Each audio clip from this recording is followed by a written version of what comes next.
예, 저는 부산대학교 주기재 교수입니다. 생태학을 가르치고 있고 낙동강을 오랫동안 연구를 해오고 있습니다. 제가 지난 29년 동안 이렇게 지켜본 낙동강에 대해서 이 생태계가 어떻게 다른 지역과 다르고 이 강이 가장 큰 변화를 겪은 원인이 뭐고 또 앞으로 이 강이 가야 될 방향에 대해서 아주 간략하게 여러분들께 말씀을 드리겠습니다. 이 낙동강은 525km입니다. 근데 아마존에 비하면 10분의 1도 안 되죠. 그러나 뭐 일본에 있는 250km 강보다는 훨씬 길고 우리나라에서 가장 깁니다. 인구가 약 한 1000만 명이 이 강에 정수를 해서 물을 먹고 있는 점이 다르고요. 여름에 한 서너 달 동안에 강우가 집중되어 있는 게 다릅니다. 그런데 이제 기본적으로 이 강의 대부분은 모래로 구성되어 있다.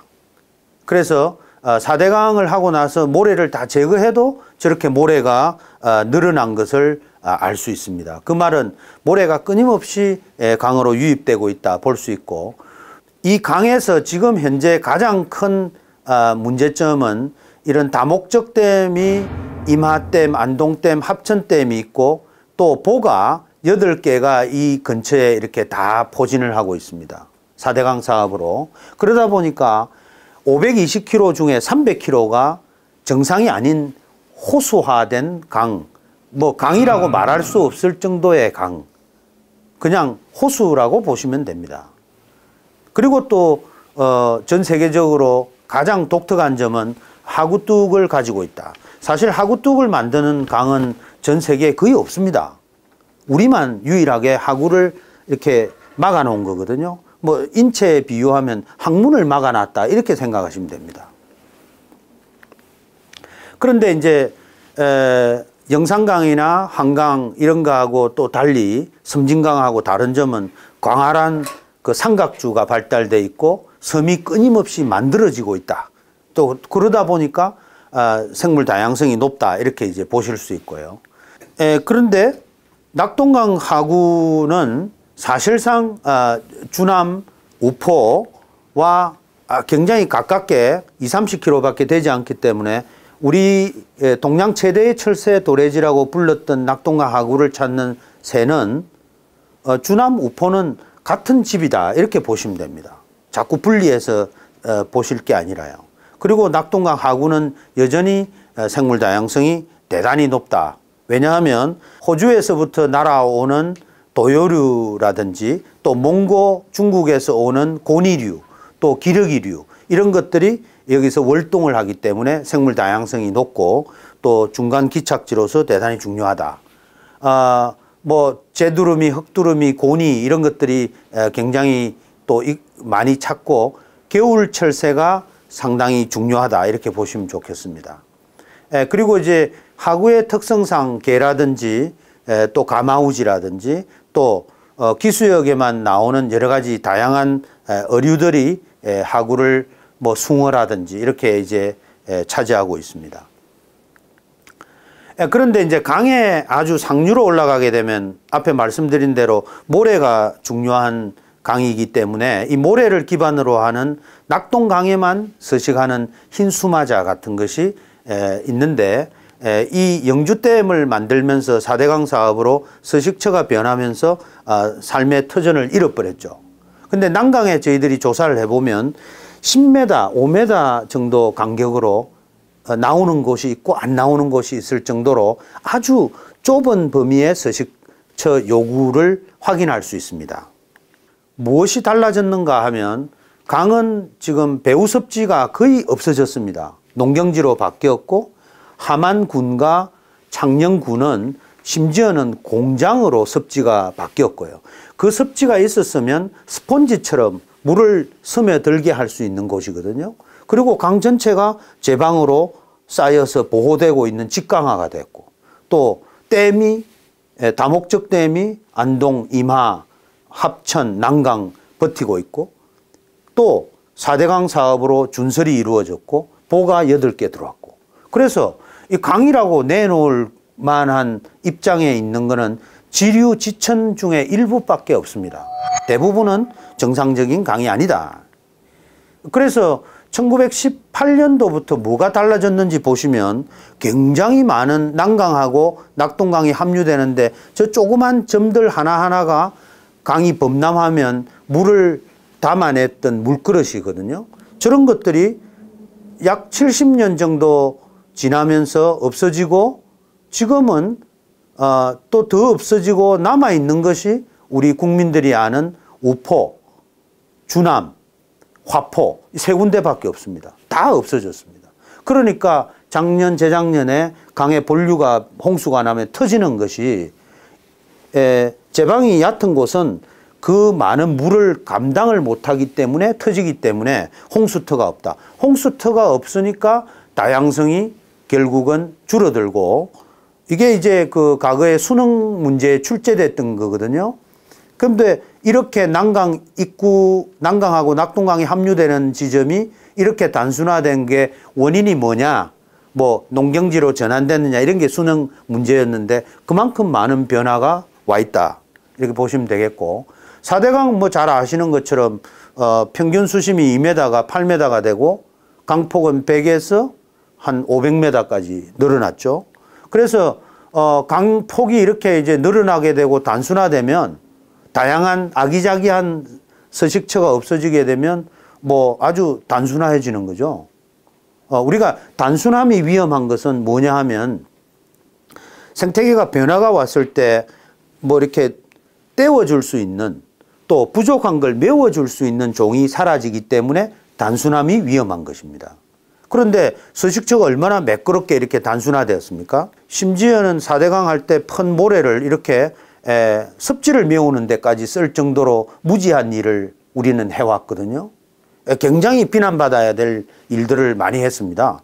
그래서 이렇게 강이 수심이 깊어진 것을 자료를 여기저기서 주지를 않아서 저희들이 이 칠곡보에서 부교가 나와 임시로 가설된 다리가 있을 때 급히 조사를 해보니까 수심이 1m, 2m가 고라니가 뛰어넘을 수 있는 강이 13m로 바뀌었고 강폭이 4배, 5배 늘어났더라는 것을 확인할 수 있었습니다.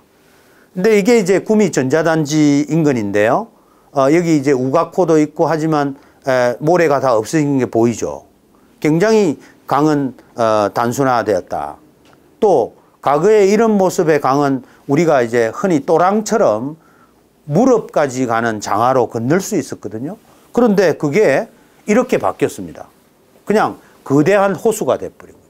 낙동강에 이제 보가 막히고 난 다음에 특히 이제 변화 중에 생물상의 변화가 뭐 어떤 것이 있는지 한번 설명을 부탁드립니다. 그 이제 꾸준히 모니터링을 일주일에 한 번씩 지금 29년 동안 이 투명도 판이 얼마나 달라졌는지를 보면 과거에 1m 정도 되는 게 4대강 이후로 3m까지 이렇게 맑아졌거든요. 4대강을 하니까 맑아졌습니다. 라고 얘기를 하는데 물금에 관해서 하구뚝에서 27km 물금이 이렇게 변했다는 말이지 강의 300km 구간이 바뀐 게 아닌 것을 왜곡되게 얘기하는 분도 있습니다. 강은 평균으로 얘기를 해야 되거든요. 그래서 일주일에 한번 조사한 그런 데이터를 가지고 보면 굉장히 과거에는 녹조 같은 것들도 많이 발생하고 또 남조류죠. 독성 남조류가 마이크로시스티스가 많이 번성했는데 지금은 물금에 물이 조금 맑아지니까 또 다른 독성 남조류인 아파니조메논이라든지 이런 것들이 16년도부터 또 보이기 시작하거든요. 그래서 녹조가 많으냐 적으냐 이런 단순한 그런 개념이 아니고 수질의 변화에 따라서 굉장히 올 수 있는 종의 변화는 다양하다. 그러나 그것을 우리는 입체적으로 얘기를 해야지 뭐 하니까 달라졌다, 좋았다 이렇게 표현할 수 없거든요. 4대강 하고 나서 부산이 덕본 거는 겨울에 규조류가 크로로필 100이 지금 10, 20 정도로 맑아진 것은 부산의 정수 비용이 현저히 적게 드는 덕입니다. 그러나 강의 200km 위에 공장이 지난 30년간 4, 5배 늘었는데 거기서 유해 물질이 뭐가 들어오는지는 잘 모른다 이거죠. 그러면 물이 단순히 맑아졌다고 좋아졌다라고 말하는 것은 굉장히 위험하다. 그리고 녹조류 같은 경우에도 4대강 이후에 상당히 늘었거든요. 물금의 경우에는. 그러면 좀 전에 제가 맑아졌다 했는데 왜 녹조는 늘어났습니까? 수체가 정체가 되니까 녹조에 관한 한 여름 3달의 번성 정도만 떼어서 보더라도 늘었다는 거죠. 그러면 어떻게 돼야 되느냐? 물금이 이럴지언데 물금 위에 있는 8개 보에 있는 강은 물이 흐르도록 해줘야 된다.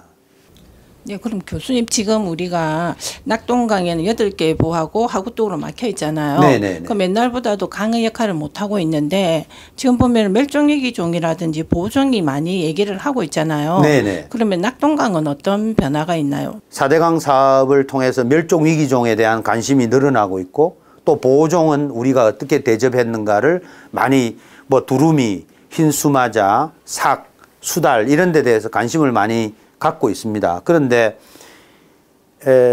강이 넓어지고 둔치가 사람들이 안 가니까 늘어나는 삭이나 수달도 있는 반면에 두루미 같은 경우에는 서식처가 소실돼서 갈 데가 없는 거거든요.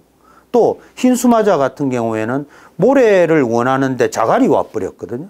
그러면 결국은 전체적으로 볼 때 상당히 서식처에 문제가 있다 이렇게 볼 수 있습니다. 수달 많이 늘었습니다. 수달은 전국적으로 많이 늘었거든요. 낙동강도 늘었고. 그럼 수달이 늘어서 소중하지 않느냐? 굉장히 수달이 아직은 여러 가지로 보호를 해야 될 그런 중요한 종이기도 합니다.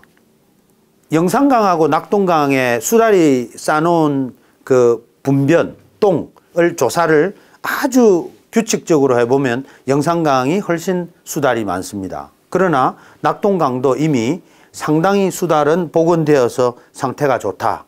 그러나 결코 그 사실이 낙동강이 건강해져서 수달이 많아진 것은 아니다. 그런데 이제 여기 그 구미 해평에 과거에 이 모래가 없어지고 여기 이제 우가코 강이 이렇게 흘렀습니다. 과거에 여기에 있는 지산늪을 보면 고니가 한 800마리가 여기서 먹고 왔다 갔다 하는데 우리는 강의 본류만을 강으로 보는 시각이 팽배한데 사실은 강 언저리에 있는 우포 같은 섭지라든지 물을 머금을 수 있는 저섭지가 대단히 중요하다는 것을 여기서 잘 보여주고 있습니다. 이 고니들이. 그래서 부산의 경우에는 2002년도니까 약 20년 전에 3,000마리가 왔다가 주남 우포로 이렇게 갔다 하면 똑같은 시간에 일본에서는 3월까지 있다가 바로 시베리아로 가는데 고니가 지금은 고구마를 주고 있습니다. 그러니까 고구마를 주어서 가지 마시오라고 붙잡고 있는 겁니다. 지금 서식처의 질이 좋아져서가 아니라. 그런데 앞으로 이제 하구뚝이 개방되거나 하면 좀 더 좋은 서식처를 마련해 주어야만 부산에 묶어둘 수 있다. 또 그 과거에 3,000마리 중에 지금 겨우 1,000마리밖에 오지 않거든요. 그런데 이 어린이가 고니를 한 20m 근처에서 사진을 지금 찍고 있는 모습을 보면서 우리가 생태계 관리를 잘하는 것이 우리 후대한테 얼마나 축복인지를 이 사진 하나가 잘 보여주고 있는데 바로 코앞에 100마리 정도가 꾸준히 낙동강의 둔치에서 관찰이 되고 있습니다. 그리고 고니가 또 잘 되려면 지난 한 10몇 년간 우리가 이 빨간색이 지금 남아있는 새순매작인데 새순매작이 뿌리에 있는 혹을 고니가 먹는데 지금 새순매작이가 굉장히 많이 줄었습니다. 그래서 빨간색밖에 남아있지 않거든요. 그렇다면 하구뚝이 개방되면 새순매작이가 좀 더 많이 정착하게 되면 우리가 고니한테 조금 덜 미안할 수 있다. 이렇게 생각하시면 좋겠습니다. 그리고 이제 4대강으로 인한 그 변화를 뭐로 증명할 거냐 하는데 저희들 같이 4대강 이전부터 꾸준히 모니터링을 10지점을 2주일에 한 번 플랑크톤이나 이런 걸 조사를 하고 또 물검은 일주일에 한 번 29년 동안 조사를 하고 의류에 관해서는 12년간 총 36번을 동일한 연구자가 저희 연구실에서 물검 적포 외관을 조사해 보니 한 20종 넘던 어류가 지금 5, 6종밖에 잡히지 않더라. 굉장히 호수화돼 있고 상태가 좋지 않다. 이런 자료들이 우리한테 4대강 이전에 자료가 없어서 비교할 수 없다라는 변명을 늘어놓는 여러 기관에 이런 자료들이 우리한테 주는 가치는 어마어마합니다. 그래서 기초과학이 탄탄하게 생태계 모니터링을 해야 되는 이유가 바로 이런 데 있다. 대부분 4대강을 얘기하면 전에 자료가 없어 비교할 게 없습니다라고만 일관해 오고 있습니다. 그래서 지금 현재 뉴트리아도 보면 상당히 언론에 적게 보도되고 있는데 우리 환경부에서 한 10년 전부터 뜯어보니까 보상을 해주는 보상비가 다르고 잡는 주체도 다르고 해서 지금은 상당히 많이 줄었는데 낙동강의 99.9%가 낙동강에 서식을 했습니다. 그래서 상당히 그 많은 수생식물에 피해를 주는 초식동물인데 이게 육식동물이니 아니니 또 어떻게 하면 줄일 수 있느니 이런 논란이 있었는데 지금은 아직 완전히 박멸된 건 아니지만 상당히 많이 줄었다. 낙동강에는 이렇게 번성을 하면 여러 가지 수생식물에 영향을 줄 수 있다. 또 큰비리끼벌레도 또 요즘 잠잠하지만 과거에 한 7, 8년 전에 크게 번성을 했는데 생태계에 아주 위해를 가하는 종은 아니나 원산지가 미국인데 전 세계로 지금 확산되고 있는 종입니다. 그러나 실제로 양미역치라든지 가시박이라든지 이렇게 식물이 낙동강에서 너무나 많은 피해를 주고 있다. 서식처를 아예 바꿔버립니다. 그런 문제가 있고요. 얼마 전에 하구뚝 개방으로 인해서 많은 방송도 하고 했습니다. 이 하구에 개방되고 난 이후 어떻게 변화할지 그게 굉장히 궁금하거든요. 지금 하구뚝을 개방을 많은 논란이 가고 있는데 하구뚝이 개방되니까 생물들이 돌아오고 있더라. 진실입니다. 왜냐? 이 하구뚝이 열면서 과거에는 100% 강물, 100% 바닷물이 면하고 있다가 중간쯤에 위로는 한 15km, 아래도 15km 이렇게 짠물하고 바닷물이 섞이면서 과거에 이런 곳을 좋아했던 생물들이 모이기 시작했습니다. 그래서 과거에 하구뚝 전에 8, 90종이 관찰이 되었다면 지금 한 20종밖에 관찰이 안 됐는데 다시 하구뚝이 개방되면서 많은 관리를 통해서 희망이 보이고 있다.